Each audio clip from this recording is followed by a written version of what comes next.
Dans cette présentation, nous allons voir comment paginer une liste d'articles. Donc la pagination consiste à créer une liste avec des boutons de navigation. Donc là, vous voyez qu'on a 4 boutons de navigation. Donc le premier bouton permet d'aller à la première page, ensuite la page précédente, page suivante et dernière page, avec un certain nombre d'articles par page. Donc sur notre application, nous allons agir euh, surtout sur la page index. Donc la page index qui affiche la liste des articles. Alors pour cela, nous allons d'abord euh, ajouter un certain nombre de choses au niveau du modèle. Donc là, j'ai ajouté la taille de la page. Donc j'aurai donc 8 articles par page. Ensuite, je dois calculer le nombre de pages. En fait, précisément le numéro de la dernière page.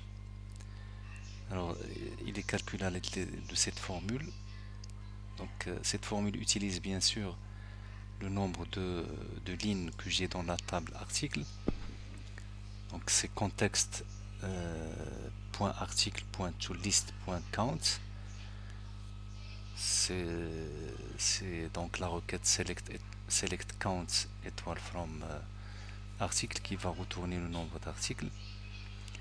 Je dois diviser donc cette valeur par la taille, par 8, ce qui me donne le nombre de pages. Donc on a utilisé ici double pour pouvoir faire une division réelle, ce qui permet d'obtenir non pas une valeur entière mais une valeur réelle avec la virgule. Pourquoi? Parce qu'on va utiliser ceilin qui permet d'obtenir l'entier immédiatement supérieur ou égal à la valeur qu'on a trouvée ici. Donc finalement on retrouve avec cette formule le nombre de pages. On va bien sûr convertir ça en entier puisque la valeur a été donc trouvée comme réelle, et on va retrancher 1. Pourquoi? Parce que la dernière page, en fait la première page pour nous, ça commence avec 0, à partir de 0. Donc forcément la dernière page est égale au nombre de pages, nombre total de pages moins 1. Bien, donc nous avons ici les deux variables qu'on va utiliser pour la pagination. Alors le numéro de page qui représente la page courante, et le numéro de la dernière page qu'on vient de calculer au niveau du constructeur de la classe modèle. Au niveau de la méthode onGet, on reçoit un paramètre qui contient le numéro de la page que l'utilisateur souhaite afficher. Donc on commence par initialiser notre variable numéro de page à 0. Et si le numéro de page transmis en paramètre est différent de nul, on l'affecte à la variable numéro de page. Sinon on regarde sur le champ temp data page. Donc là c'est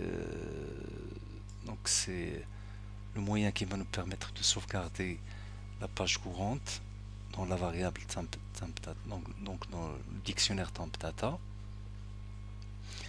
Donc si temp data page est différent de nul, donc on va pouvoir récupérer le numéro de page qui était stocké sur temp data. Et à la fin, donc bien sûr, dans tous les cas, on va sauvegarder sur temp data le numéro de la page courante. Ensuite, on va récupérer la liste des articles à afficher en utilisant euh, la requête link.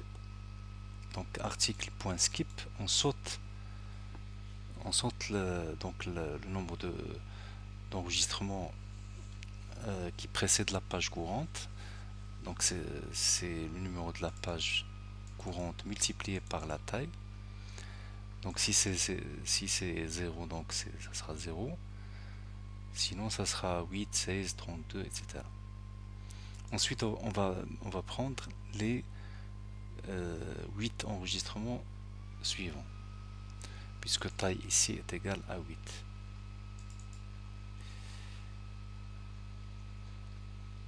Donc c'est tout en ce qui concerne le modèle. Alors pour ce qui est de la page elle-même, la vue, donc sur la vue nous avons toujours une boucle pour afficher l'ensemble des articles de la liste. Et puis nous avons les 4 boutons de navigation. Donc il y a un bouton pour aller sur la page, la première page. Donc on a tout simplement ici, on transmet tout simplement le paramètre np avec la valeur 0. Donc c'est évidemment la première page.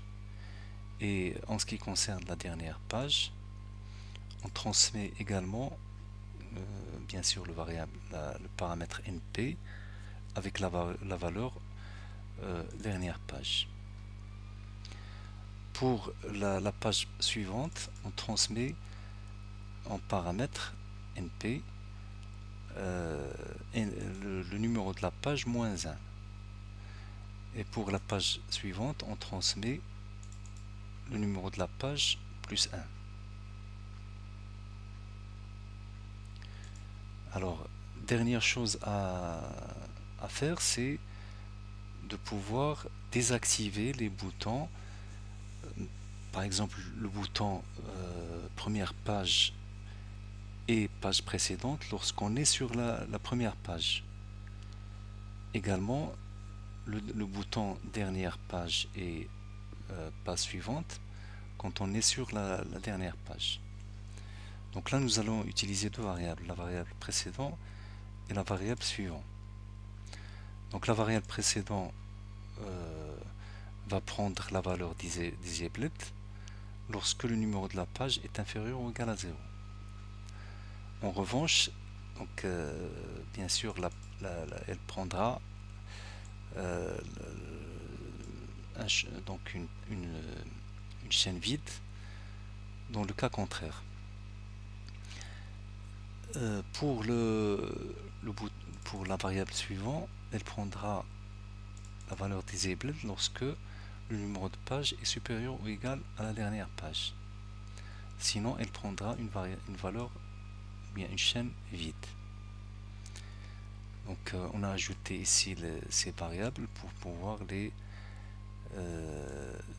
intégrer dans la balise. Donc ici sur la balise vous aurez soit disabled soit rien. Donc disabled lorsque bien sûr on souhaite désactiver le bouton. Donc on peut constater ici que au niveau de l'exécution, vous voyez quand on est sur la première page, les deux boutons première page et page précédente sont désactivés. Donc idem pour la dernière page, quand on est sur la dernière page, les deux boutons suivant et dernière page sont désactivés. Voilà, ça sera tout. À bientôt.